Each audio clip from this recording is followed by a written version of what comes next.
Welcome sa Dris TV. Kung interesado ka sa ganitong news, huwag kalimutang isubscribe ang ating YouTube channel. Maraming salamat! Welcome po ulit sa ating panibagong update tungkol kina Kim and Paolo Abilino. Sa bawat update natin, tatalakayin natin ang mga pinag-uusapan sa mundo ng social media tungkol kina Kim and Paolo Abilino. Kaya naman kung hindi pa po kayo nakasubscribe dito sa ating channel nako, i-click nyo na po yan and isama nyo na din ang bell button. So ayan, welcome back again sa ating YouTube channel mga kakimpaw, and sa update natin ito ang pag-uusapan natin ay tungkol sa mga importanteng kaganapan kina Kim and syempre kay Paolo Abilino. Pero bago po ang lahat mga kakimpaw, narito muna ang mga napili nating komento patungkol yan sa naging previous update natin. Una komento mula po ito kay Ginang Norma Dayag. Sabi niya, "Good AM. This is only trial on their family anyway. Kim, remember family is the foundation of family. Kim Lakam ay ina at kapatid mo. Blood is thicker than water. Paolo V at Kimi's side always to console her, and you are the only one who can give best advice for her. God bless family of Kim and Paulo's family." So maraming salamat sa komento, Ginang Norma Dayag. Sigurado naman po yon mga kakimpaw na si Paolo po nag-a-advise yan kay Chinita Princess para po sa ikakabuti po ng family ni Kim and syempre ng kanyang mga kapatid. Yun ay kung may tampuhan nga po, kasi itong tampuhan na to ay nababasa lang naman natin sa social media, 'di ba? And meron ding ilang mga observation na sinasabi sa atin na ganun nga po, napapansin nila hindi magkasama si Kim, si Lakam, and syempre si Twinkle. Syempre, ang mga Kimpaw fans, mapag-obserba po yan mga kakimpaw, kaya naman na-notice agad nila na may namumuong tampuhan or problem kay Kim at sa family po nito. So, yung tampuhan na yan, yung problema yan sa pamilya, hindi naman magtatagal yan.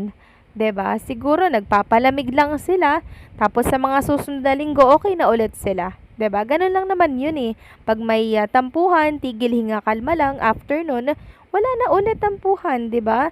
So ganyan lamang po yung mangyayari mga kakimpaw kay Kim, kay Lakam or kay Twinkle, dahil napaka-importante po ng pamilya ni Kim Chu para po sa kanya. 'Di ba? Dahil si Kim po yung nagbuklod sa kanyang mga kapatid, sa kanyang ama, 'di ba? Ngayon pa ba sila magkakatampuhan? Gayong napaka-solid na po ng samahan nila. Kaya we're praying mga kakimpaw na magkaayos-ayos na ang lahat, maghilom na ang mga sugat ng kahapon. So maraming salamat sa komento, Ginang Norma Daya. God bless and mag-iingat kayo palagi. At ang next comment mula naman po kay Ginang Estrella Beale. Sabi niya, wag naman nilang abusuhin si Kim dahil si Kim ang naging padre di pamilya nilang lahat. Financially, si Kim ang nagpasa ng lahat. Lahat na sakripisyo pinansyal para umangat silang lahat sa pamilya niya. Pero may hangganan din yan, di ba yung drum nga eh. Kung punong-puno na ng tubig, umaapaw. Ganyan din ang tao, kung hindi na makakaya ang pinapasa na burden sa pinakamaraming taon na sakripisyo, bumibigay at sumasabog ang dibdib at damdamin. Sobra-sobra talaga ng pinasan ni Kim para maiangat ang kanyang buong pamilya sa hirap. Mag-isip-isip naman kayo, Lakam, kung wala si Kim, saan kayo ngayon? God bless and guide Kim para makayanan niya ang pinapasan niya ngayon. Thank you, Lord.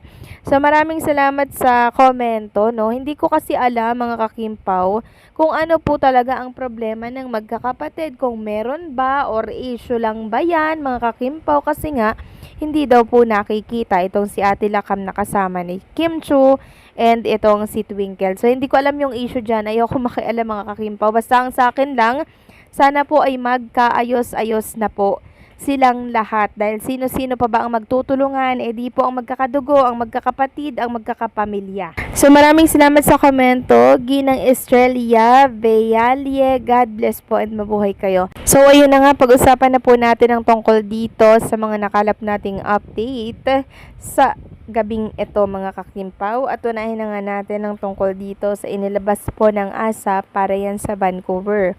So nakita nga natin dito mga kakimpaw na wala po si Kim and Paolo Abilino.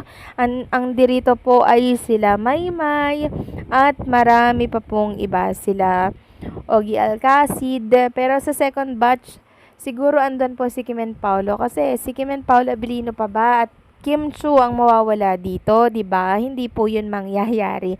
So antayin na lang natin kasi medyo matagal pa naman po 'yan. October 18 pa 'yan kung di ako nagkakamali. Next topic naman mga kakimpaw, pag-usapan po natin ang tungkol dito sa nakita kong video ni Kim and Paolo Abilino. So kitang-kita dito sa video na to na super laki po ng jacket ni Chinita Princess. Merong mga nagsasabi na pinasuot daw po ni Paolo Abilino ng jacket si Chinita Princess dahil sobrang, alam nyo yun, very revealing yung kanyang suot-suot po na pang itaas. Kaya si Paolo Abilino ay for the rescue at tinabunan po ng jacket itong katawan ni Chinita Princess.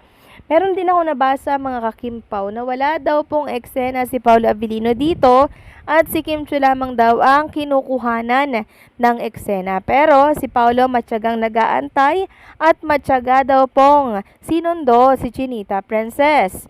Sabi dito mga kakimpaw, may sundo ang naganap, pack up na siguro at si Kim, eksena niya yan. Pero sinundo ni Paolo si Ate Heidi na yon sa escalator at si Pao todo alalay habang umaakyat. Eto pa, ganyan talaga pag mahal mo ang isang tulad ni Kim. Matyaga siyang naghintay at sinundo si Kim hanggang sa pagsakay sa escalator. Inalalayan niya. Wala siyang pakialam kung maghintay siya ng matagal at di niya alintana at walang pakialam na may nakatingin sa kanya, yung ibang tao.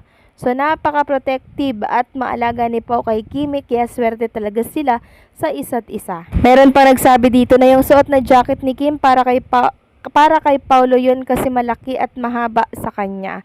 So ayan mga kakimpaw, ang mga good news naglalabasan na po.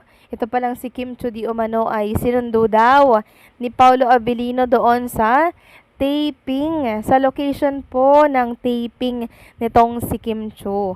Nagantay, sinundo, matyagang nagantay si Paolo Abilino for Chinita Princess mga kakimpaw. At ito nga, ginakitan po talaga ni Paolo si Kim kasi nga sobrang iksi po nung kanyang suot na pang itaas, 'di ba? Sobrang revealing mga kakimpaw. Knowing Paolo Abilino, very conservative po niyan, ayaw po niya nang nakikitaan or nasisilipan ang isang Chinita Princess. Kaya naman nagbaon siya ng isa pang jacket para po itabon at ipasuot kay Kim Chu. So ganyan ang gustong lalaki natin, 'di ba? For Kim Chu. Sobrang maalaga, sobrang napaka-protective mga kakimpaw. Kaya mga kakimpaw yung nagsasabi dyan, nahiwalay na po si Kim and Paolo Abilino. Ito po ang patunay. Wala pong katotohanan yan dahil ito ang patunay. Sobrang sweet nila palagi dyan sa Cebu. So anong sa inyo dito mga kakimpaw? Please comment down below.